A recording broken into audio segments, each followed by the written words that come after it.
If you're a production director at a radio or television station, I have some breaking news for you. You're actually in sales. It's true. You may be recoiling in horror at the thought of that, thinking, I'm not selling. I don't sell stuff. Actually, you do. You sell three things, believe it or not. Number one, you have a client that comes in with a commercial or you need to write a spot for them real quick. You're their salesperson. You are selling that business through your script, number one. Number two, if you do any kind of imaging or promos, you're actually selling the station through the event or whatever that promo is for. So you're selling the station. And third, in the unfortunate event that you ever became dislocated, you have to go out and sell yourself. When you start searching for radio and TV jobs, well, you got to convince the person who's hiring that you are the best person for that job that's going to bring them money. It's time you start looking at yourself not as a liability, but as an asset, and you have to make your bosses think of that as well. My name's Tim Burt, and I was a production director for CBS Radio in St. Louis for 16 years, and I was responsible for about $40 million in billing on some very large stations. And ever since I left CBS, I've gone on to write 3 award-winning books. I speak all over the world. I still produce about 300 ads a year. And to top it all off, I have more than 30,000 commercials to my name around the world, which have sold over $500 million in goods, products, and services. So my question to you is, are you ready to take the 1-hour production director challenge?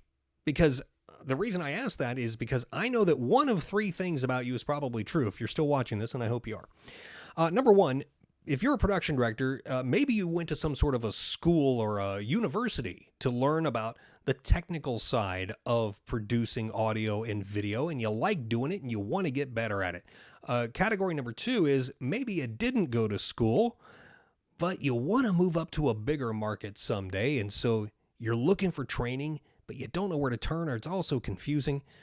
And the third category, this might be you.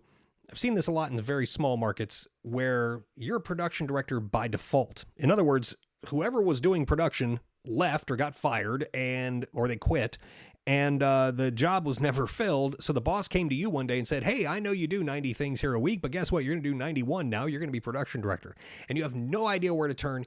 All you know is what you saw the prior person doing, so you're lost, and internally you're screaming for help.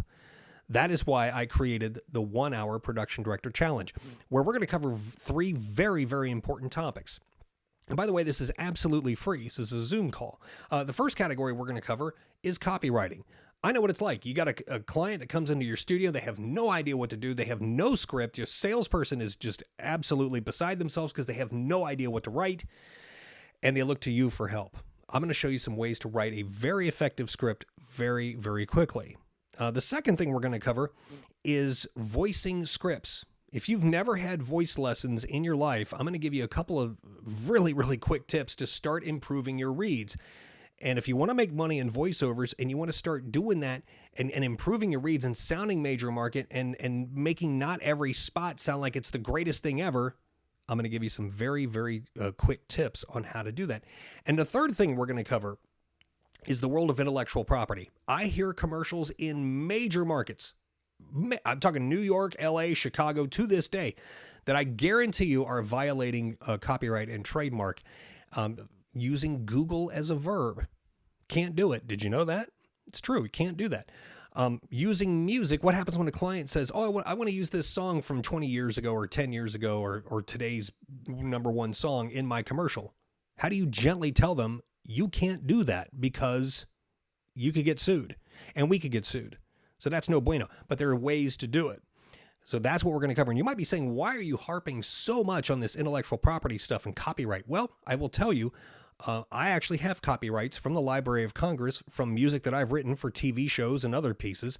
So I've gone through the process and I know what's involved. And I will tell you, I'm not a lawyer and I'm not your lawyer. But what I will tell you is that I've gone through the process and I'm going to tell you some things to look out for. And by the way, not just music, but also using other business names in commercials. Can't do it. So if you really want to get better, you want to up your game, I'm here to help you. This is a free call. Just click the green button that says sign up. It's all over this. It's all over this page. And the first call is October 27th. It's at 9 p.m. Eastern, 6 p.m. Pacific, 8 Central, 7 Mountain, right here on CBS. But I, but I hope to see you. Just sign up. It's absolutely free. And inside, once we get in the call, I will tell you more about Production Director Academy and how you can enroll and really take your production director game to the next level. Because it's time that you had some formal training in the world of production, and I would love to help you. Again, my name is Tim Burt, and I look forward to seeing you on the 27th.